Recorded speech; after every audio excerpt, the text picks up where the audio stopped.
Tubong Dabawenyo, Pusong Pilipino.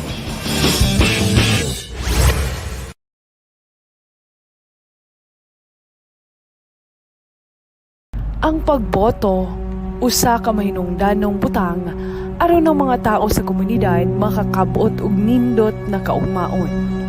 Matag usa ka rehistradong lumulupyo, ilabi na sa Pilipinas, gikinahanglan ang pagpili og maayong lider. Kini mao ang lider nga dunay kaluoy sa katawahan. Kusgan, matinud-anon, adunay panglangtaw sa kaugmaon ug kayang ihatag ang ilang kaugalingon para sa pagserbisyo sa katawhan. Tagsa-tagsa kanato dunay katungod sa pagboto, ug ang atong pagboto mao ang pamaagi aron mausab ang gubot nga nasod paingon sa hanay ug malinawon. Tinuod kita makaboto kung kinsa ang atong botohan. Apan, aduna kita responsibilidad sa pagpili sa lider nga angayan mo serbisyo sa atong lugar. Huna-huna ang imong usa ka boto, importante. Mas magbinantayon. Ayaw lang huna-huna ang imong kaugalingon. Huna-huna ang umaabot nga henerasyon. Pangayo og integridad sa imong boto. Ang imong boto makausab sa atong direksyon. Pangayo o gahidan sa Ginoo o giampo kanunay ang kaayuhan para sa natin.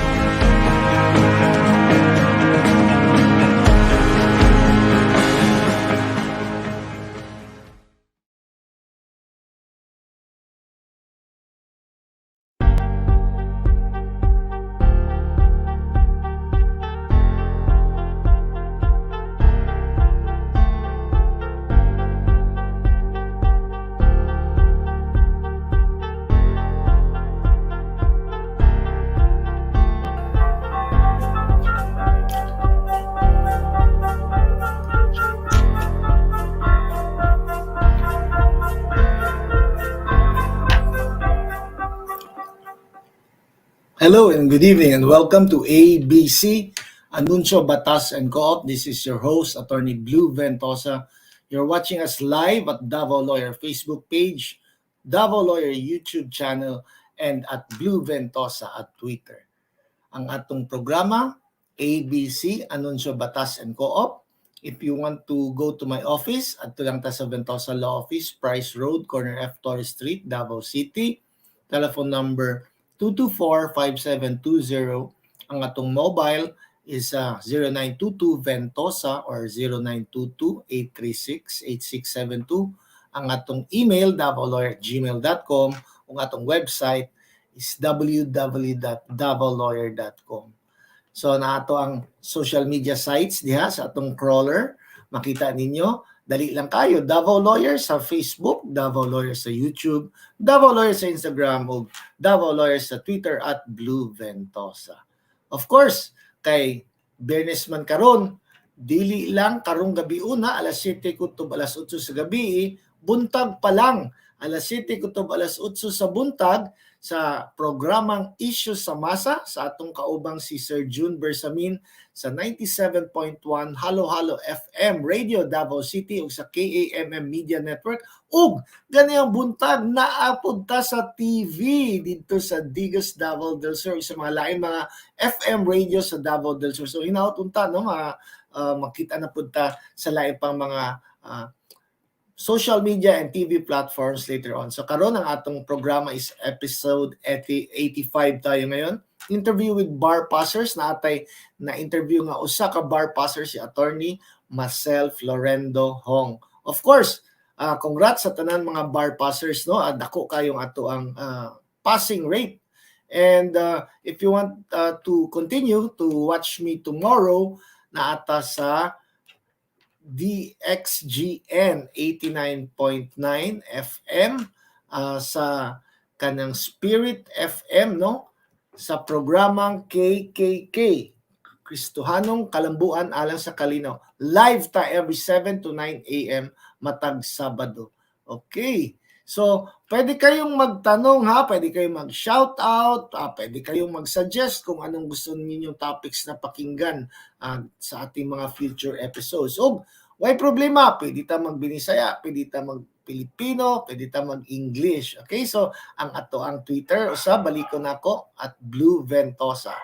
Then, of course, let's see, murag na tayo comment.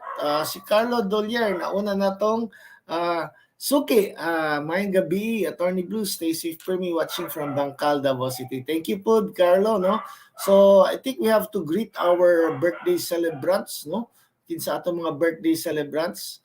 Okay, mag-happy birthday ta. Tanaw na to kinsa atong mga birthday celebrants karon. Atong episode 85.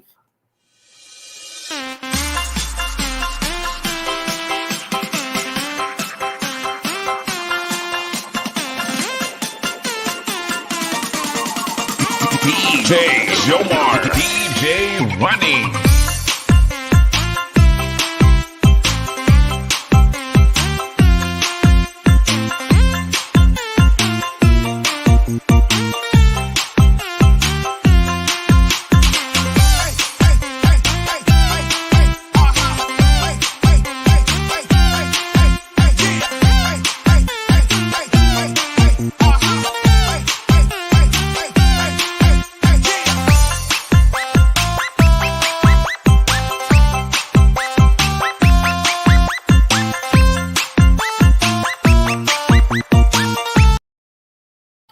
Alright. So, happy birthday, no? Kauban ditong akong mother, si Lulu Ventosa. Akong agaw, si Congressman Coco Nograles, si Tito Jerry Nograles nako, ang akong dating secretary si Maria Lynn, ug ato pang makauban sa kooperatiba. Og of course, we will show karon no, ang katong, let me see, ha? Dire, atong episode 85, si Miss Marcel Florendo Hong, mo niyang picture, mo na yung number 3907, 3907 siya ni pasa. Mo na siya, no? Gwapa kayo, paminaw na to atong interview sa iya unya. Okay, so we have another comment. Let us see. Si Ray Herarcas, hi, Attorney Ventosa, good evening. Uy, atong mga ka-co-ops, ready na ba mo mag-basketball? Kay naatay 3-on-3 diri sa Rigodon West. So maybe we could also show some pictures later on, no? Makakita ta sa atong physical fitness o sa atong mental well-being. Ani diri sa atong Rigodon West. Later on, we will be they will be sponsoring our show, no, para makita nato kung unsay mga katikaran po diri sa ato ang mga sports. Okay. So, we will now go to our anunsyo. Ang atong anunsyo na atay katong we had candidates forum, no, sa Archdiocesan Political Education Committee sa Catholic Church sa Archdiocese of Davao City nga apil ang mga lugar nga dadi tama, that's Davao, Digos, Tagum ug Mati. Katong April 25 kutob 28 on Monday to I think Thursday gabi, no? So that was at Ateneo de Davao, 7 to 9 p.m. Okay, we have Jinky Simini Atos. Good evening po, Kuya Attorney Blue and Ate Pinky. Yes, I like to greet also my mother-in-law, Marilu Espejo, my wife Kengs Espejo, my daughter Shara, and my son Red. Kumusta mo diha? And pwede kayong mag-shoutout nga, pwede kayong magtanong dito sa ating live, no? We are live at Facebook page Davao Lawyer, our YouTube channel Davao Lawyer, and of course dito pa sa ating Twitter. Okay, so katong April 25 to 28 sama akong hisgutan natay mga candidates fora. This is a non-partisan activity, so siguro kay init na kayo ang kampanya, busy na kayo mga kandidato, wala nakaatutanan, pero natay mga guests, no? So sugod atong Lunes ang naiusa ka mayoral candidate ni si Attorney Roy Lopez ang nag-appear, no, sa ato ang candidates fora. Let us see kung nabatay photo diri. Ayan. So, mauna si Attorney Roy Lopez sa gitna, si ang mga panelist, ako, si Brother Noel, si Brother Godel Caver, and atong host si Dennis Mabayaw sa pinaka-right. Okay. Then after that, sa nung Tuesday night, natay mga first district congressional candidates na sila Mr. Jamal Canan and Mags Maglana. Tanaw doon nato atong photos diri. Okay. Ayan, nandyan sila, Jamal and Mags. Bitaw napabatay laing mga images, bitaw na anto to diri. Muna no, na atong mga candidates diya sa tunga, natay moderator o kaming tulong mga panelists naghatag og mga questions para sa ilaha. And kana si Miss Mags Maglana. We had questions from sa among tulo sa panelists, natay questions pud sa social media ug napud tay mga live audience questions dito. So nindot kayo no, especially katong sa mga independent candidates, marag bag-on sila nga kandidato, nakatagan pud sila okasyon nga magpailaila kung kinsa sila ug unsa ilang plataporma. Then katong 27 katong mga first district congressional candidates tanaw nato katong mga atong first district congressional candidates di ara sila sa first district. I think we have from the left Mr. Randy Ponteras, next to him is Alan Halog, ang sa tunga si Councilor Braga, then we have second to the right is Lyndon Banson, o last but not the least former Vice Mayor Dr. Al-Ag. Then katong katong gabi naa diritong sa mga second district na pod atong mga kauban. Okay.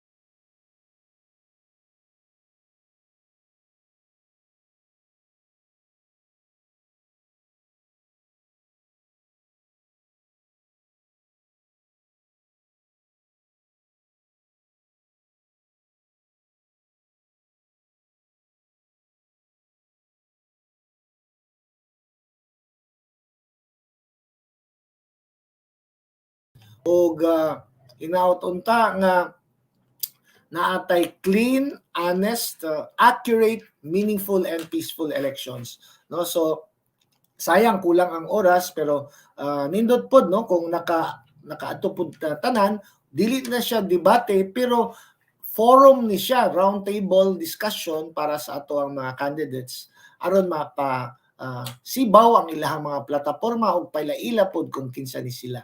Okay, so ayan yung ating anunsyo. I think we could go now to our interview. Diri sa Davao Lawyer, ang atong anunsyo natay sakstong impormasyon o responsableng reaksyon. Okay, so for tonight, we have an interview with Attorney Marcel Florendo Hong, batch 2009 ni siya sa University of Mindanao College of Law. But before that, we will show a video nga magpakita nga dako gid ay taas kayong passing rate diri sa bar examinations 2020 and 2021. Kay kahibaw ta nga katong 2020 wa madayon ang bar exam, 2021 wa gihapon na dayon, karong 2022 hapit pod wa madayon. Sige sila og kanang move, no? But okay, dako kayo sa murag 11,000, 8,000 yata ang nipasa.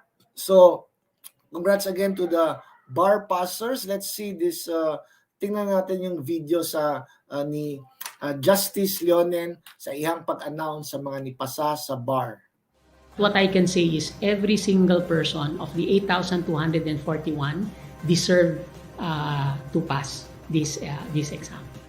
Mula sa 11,402 na mga kumuha ng 2020-2021 bar examinations nitong February 2022, nasa 8,241 ang mga nakapasa sa pagsusulit at opisyal ng makapanunumpa bilang mga bagong abogado. Katumbas ito ng 72.28% na passing rate.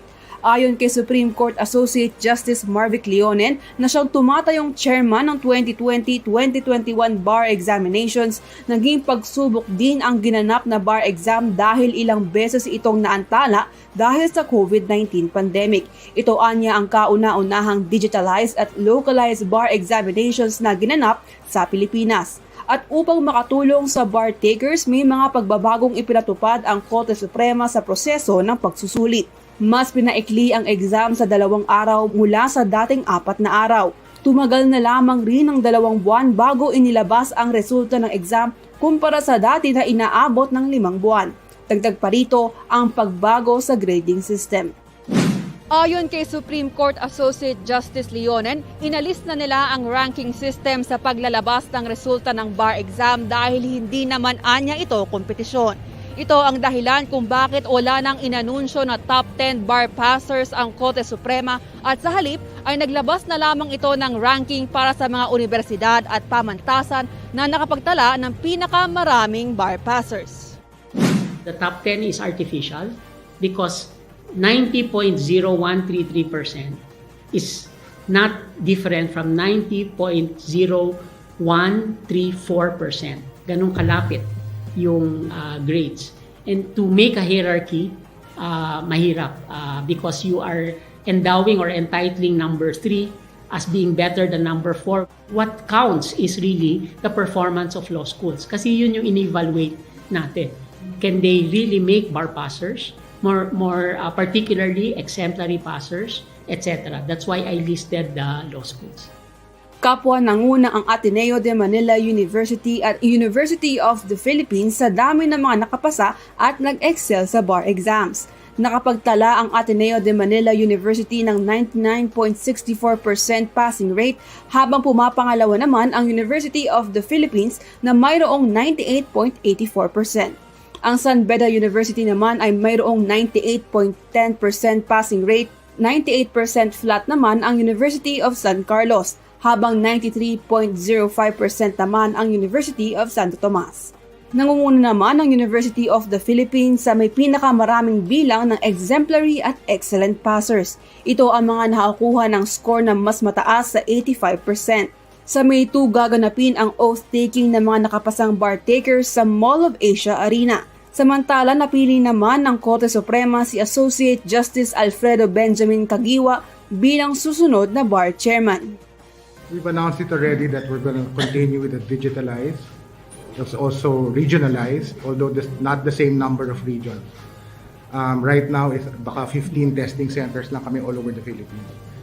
Sa ngayon, pinag-aaralan pa kung kailan gaganapin ang 2022 bar examinations, ngunit plano itong gawin ng Supreme Court sa darating na Nobyembre.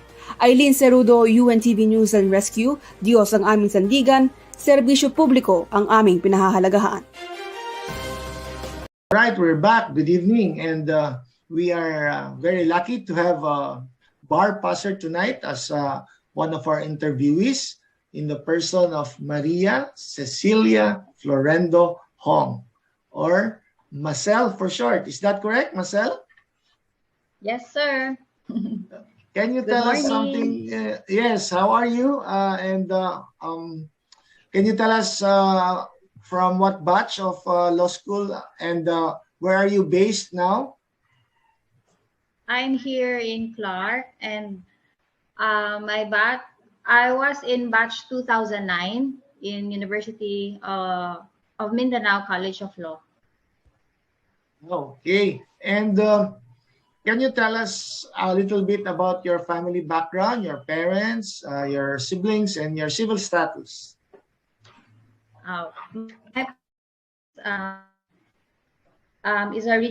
My father is a regional director in National Intelligence Coordinating Agency here in Davao City. And my mother, she is also a government employee in the same office. I have 2 sisters, namely Gaydel Florendo. She is a spokesperson in NTFL CAC. And Vanessa Florendo, she is an architect. And I'm married. Okay. Do you have children? Yes, I have one. My son, his name is Minky. He's Korean. Oh, a Korean. So you're married to a Korean. That's why your family name now is already Hong. Yes, sir. Okay. And can you tell us your present occupation? Once I worked as a legal researcher in your office, sir, and I learned a lot. Okay. You are my mentor. Okay. And Recently, I've worked at Branch 9 Regional Trial Court as a court decongestion officer. Oh, okay. So that's what they usually call a CDO, right? Court Yes. decongestion. So can you tell us briefly what are the duties and responsibilities of a court decongestion officer? As a court decongestion officer, we usually decongest the cases. We as a in branch 9, it was a special drugs court. So we help Oh, the judges to to to to shorten their work and to help them decide the cases. okay. And can you tell us a little bit about your education, elementary, high school, college, and law school? Um, I graduated from elementary, college. I graduated from Ateneo de Davao University, and in law school I graduated from University of Mindanao College of Law. Okay. And can you tell us a little bit of your preparations for this bar exam? This was last February or March 2020. When was that again, Marcel? That was 2020-2021 bar exam. And this was held for the first time here in the regions. What particular place did you take the bar exam for this digital I bar? I was assigned in Ateneo de Davao Bangkal campus Okay, and for Davao for the Davao region. Okay, for the Davao. can you tell us specifically what did you prepare for? How did you prepare? I understand that this is the first time that we use laptops. And can you explain to a veteran lawyer like me who did not take it using laptop? How did you prepare, and what were the actual experience that you had when you Actually, used the laptop? yes, sir. Actually, the 2020-2021 bar exam was full of uncertainties. So there was a lot of postponements like that. And we were informed via email how to use the application, computer application of Exemplify. So we practiced there. And my Okay. preparation was that I practiced in the Word, Microsoft Word. I answered past bar questions. Oh, okay. So, when you answer these questions, can you return and check your answer again? Just like if I was using a notebook after I answered question number 10, can I go back and finish my answers to question number 1? Can you do that in the laptop? Yes, sir. Yes, sir. In the Exemplify application, we can do that. There are numbers in there, and 1 to 15 or 1 to 17. We can return to that question if we want to. Was there a need for an internet connection, or were the questions already downloaded to your laptop? Can you please share with us how it became, how could you get the answers, the questions, and how you answer? The we were instructed to download it a night before the exam. Mhm. So the exam was scheduled like 8 a.m. in the morning, and we woke up as early as 4 a.m. to download it. But when you downloaded those questions, you cannot, of course, see the read it Yes, yet, no, until you get to the testing center. Is that correct?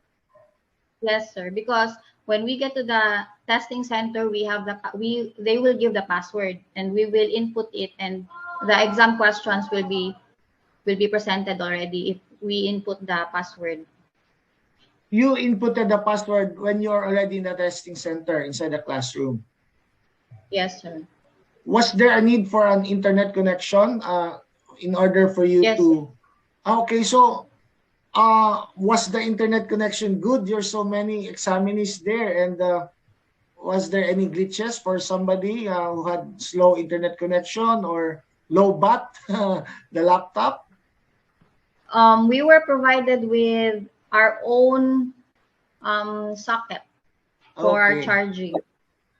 and the classroom were provided their own internet connection Okay. modem. How many days were the bar exams again, and how many? Still the same 8 subjects? Still the same 8 subjects, sir, but it was composed. It was for only 2 days. Only 2 days. Okay. So morning and The very- afternoon. So about yes, morning. morning. Okay. And can you tell us some unforgettable experiences that you had while taking this bar exam for 2020 and 2021 this year? Everything was unforgettable. Okay. But before you tell us that, we will take a break and we'll just have a message from our sponsors, and we will get back to you later on. So just hang on and we will be. Alright, no? So lahi na day katong bag-ong digitalized bar diri karon kay laptop na ilang gigamit, dili na handwriting sa notebook, o regionalized na outside na sa Manila, no? Na daw diri sa Davao, nasa Luzon provinces, sa Visayas, o mahinumdom lagi ko sa una sa law school sa among anhing din Hildegardo Inigo nga siya nga, Mr. Ventosa, ayuhag yun na imong handwriting. I cannot read your handwriting. They will have a difficult problem with the bar examiner. O, mas maayo pa ni imong classmate o si Mr. So-and-so. Ang ganda ng mga sulat. Basang-basa ko. Pero basang-basa ko na mali yung mga answer niya. Kinsa ka to? Secret. Sa tanaw na tong ato mga comments. We have some comments. Okay. Si Kern Sispe. Congratulations, Attorney Marcel Prolendo. We are so proud of you. And Shara Ventosa, congrats to Ate Marcel Florendo. Okay, so of course, ang mga sponsors, ang atong sponsor sa atong naandan, si Attorney Vanji, no, ang lawyer nga kanang taga Canada. Magpasalamat ta. Kung gusto mo magtrabaho sa Canada, migrate, magbakasyon, mag-eskwela, kontak ko ninyo kay refer ta mo kay Attorney Evangeline Munda Ancheta. So, I think we have to continue with our interview. Naandri ang atong continuation sa atong interview with our bar passer nga si Attorney Marcel Florendo Hong. All right, we're back, and we'd like to ask Marcel again to share her unforgettable experiences while taking the bar exam. So, take it away, Marcel.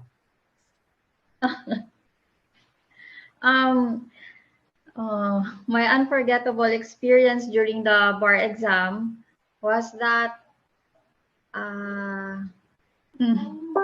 actually, sir, it was everything. Okay. My experiences.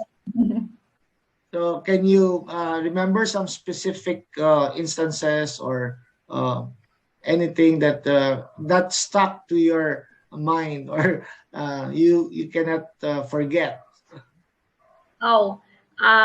Because I knew that it was pandemic, so I found a balance in my life. Like I studied and I exercised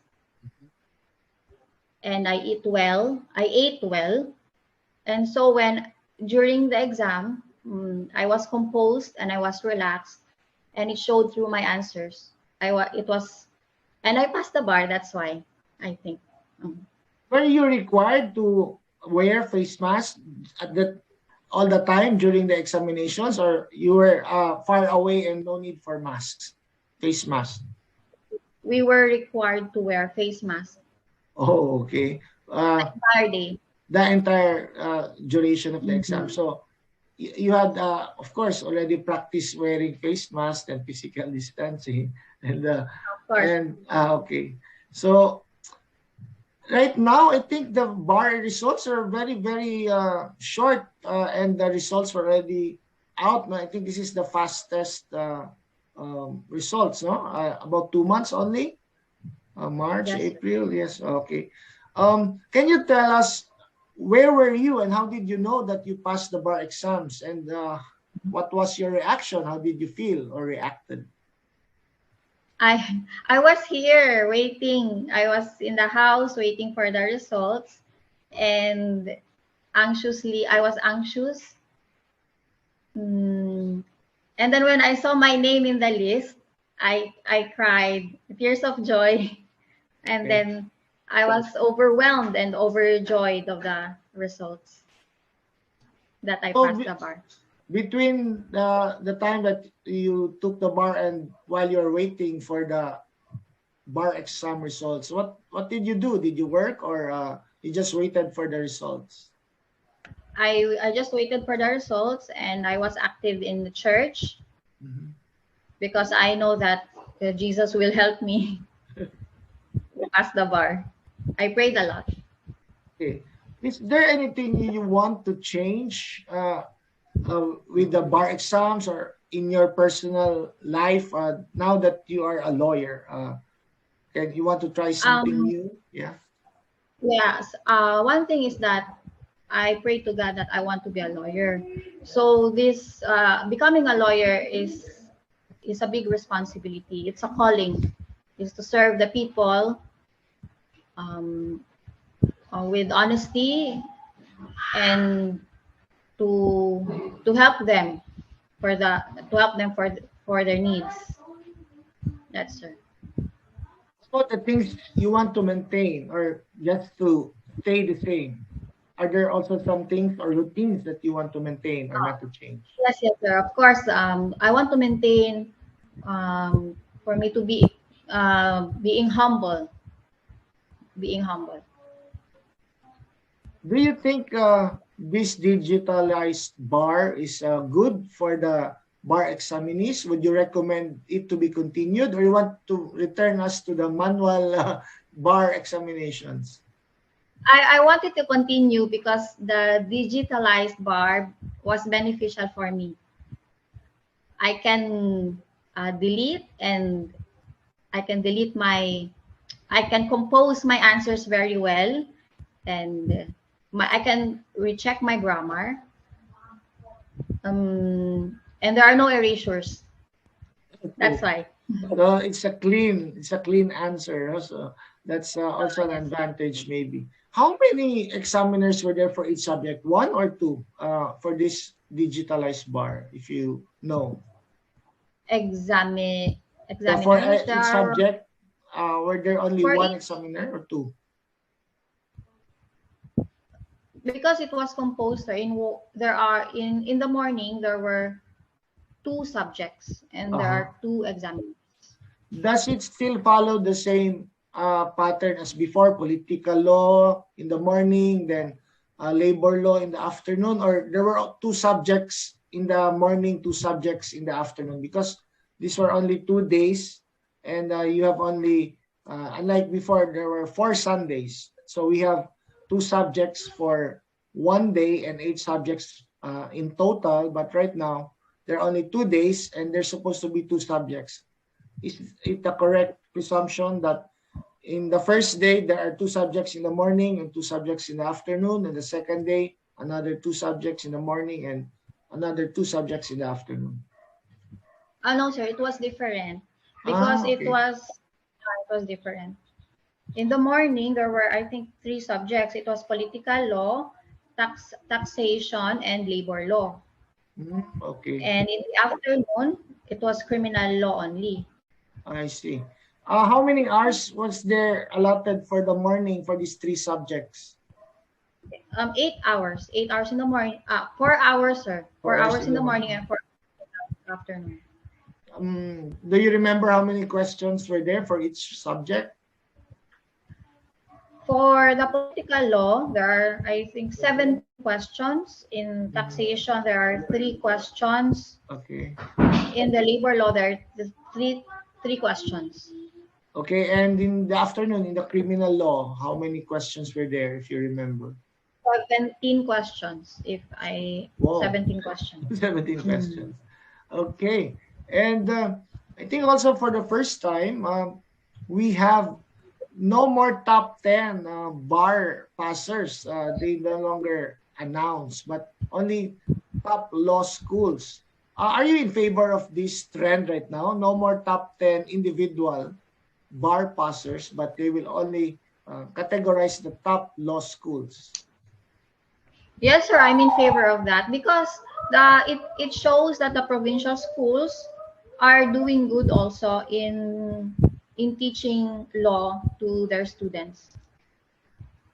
Okay, and of course, your College of Law also perform well, no? University of Mindanao. I think there are many Yes, pastors sir. right now, so that's a testament to the quality of law education here in the province. Okay, before I will ask you our additional questions, I think we will have to take another break, and when we come back, I'm gonna ask you about your hobbies, your interests, and your advocacy. All right. We like to announce our other sponsors in this show. We have Colors Flower Shop, no? Kanisha, nasa Dalang F. Torres Street, Fairlanes Complex. Ang number is 0917-836-8672. Ilang landline, 324-0528. Ang ilang Facebook page is Colors Flower Shop. Ang email is davao.flowers@gmail.com. O ang website is www.colorsflowershop.com. Hapit na baya ang Mother's Day? That's the second Sunday of May. I think it will be May 14. So kung gusto ninyo nga mag-order na dayon, kontaka lang ninyo ang Colors Flower Shop. And of course, kay hapit naman ang eleksyon, I just like to share kaning mga videos sa ato ang PPCRV with regards to unsa ang mga atong kinahanglan nga mga values nga para atong mga pilion nga kandidato.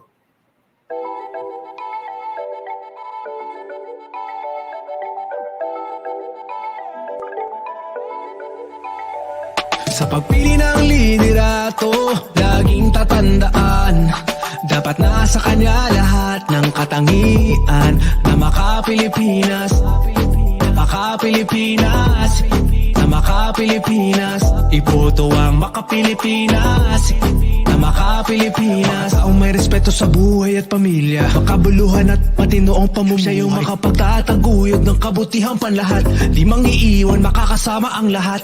Makatotoo, hindi sinungaling, makalingat, maalalahanin, makatarungan, makakalikasan, iaalay ang buhay para sa bayan. Pili ng liderato, laging tatandaan, maganda sa kanya lahat ng katangian na maka-Pilipinas, na maka-Pilipinas, na maka-Pilipinas. Iboto ang maka-Pilipinas. Yeah, makakalayan, ito'y ipanglalaban, makakapayapaan, ayaw ng karahasan, makabatas at makabayan, masigasig tumulong, makaahon ang bawat isa, malinaw ang pananaw sa makabagong bukas, makatwiran at patas makisama, at higit sa lahat, makadiyos siya dapat. Sa pagpili ng liderato, laging tatandaan, dapat nasa kanya lahat ng katangian, ang maka-Pilipinas, maka-Pilipinas, maka-Pilipinas. Iboto ang maka-Pilipinas, maka-Pilipinas. Gabayan ng Pilipinong bumoto ng responsable. Yan naman ang aming panata sa PPCRV. All right, and we're back here. If you just joined us, we are having an interview with Bar Pastor Maria Cecilia Hong. And of course, you could also watch this on the replay, and you could also ask questions here in our comments in our FB page and our YouTube channel. Okay, we'll continue with our interview with Marcel. Marcel, what are your hobbies, your interests, or your advocacy? My hobbies are watching K-dramas, Okay. running, cardio exercises, like that. Oh, okay. How about an advocacy? Are you an advocate for children, women, or any other activities? Before, I have a work experience in Task Force Gantangan, which protects the indigenous people. So that is one of my advocacies. That is all.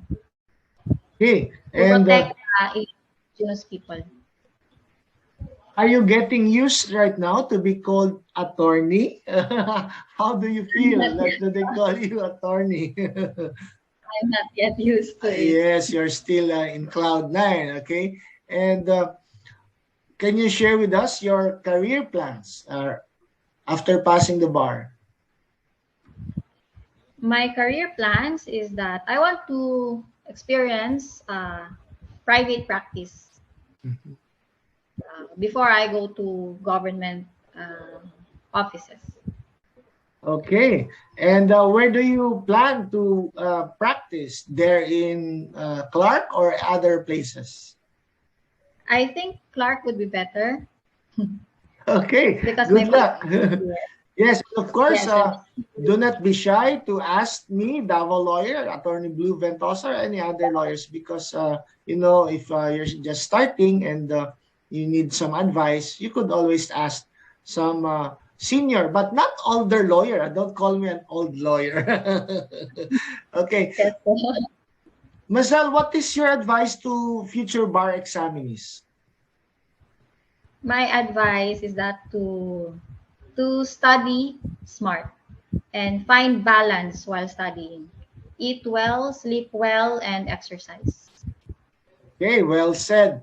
Um, who are the people that you like to give thanks to or give your acknowledgement? Of course, I would like to give thanks ah to thank my mother, my father, my parents who are in heaven already. Okay. And my sisters, Gaydel and Vanessa, gave me strength during my exams. And my family, my husband Hong Song-hwa and my son, they gave me an inspiration and Okay. support. So for those of you who do not know, her two sisters are also equally beautiful as Marcelo, but you could choose who is the most beautiful of them when you see the three of them at the same time. And for your greetings, or you want to have some shout out or final message to our viewers and listeners, Marcel?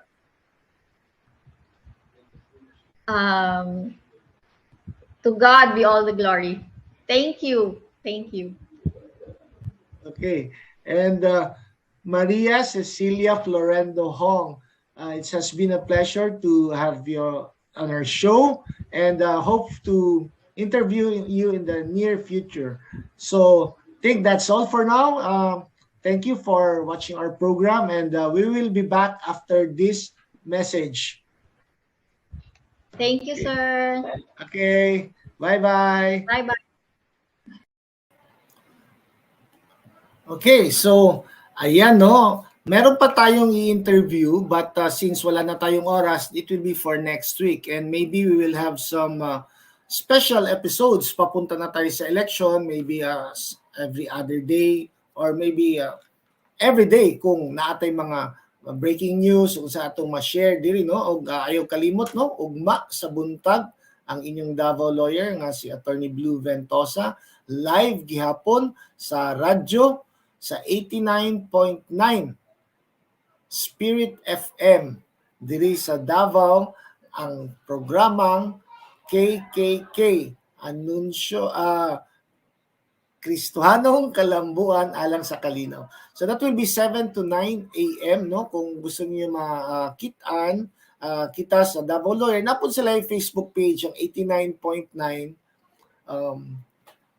FM Davao Live mo na ang ilahang unsa. Then of course kung gusto mo maminaw sa every other sometimes nga sa KAM Media Network, ma-interview po ta sa atong kaubang si James Galay sa iyahang programang Pulso por Punto, that is between 6:30 p.m. to 7 p.m.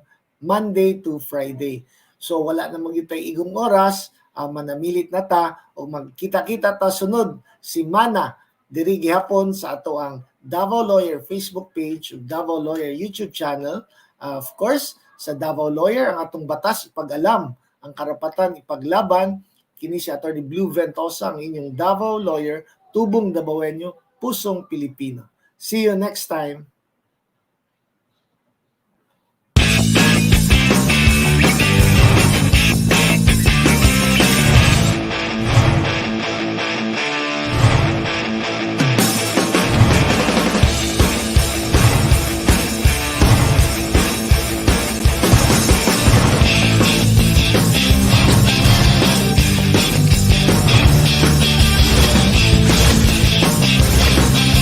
Tubong Davaoenyo, puso ang Pilipino.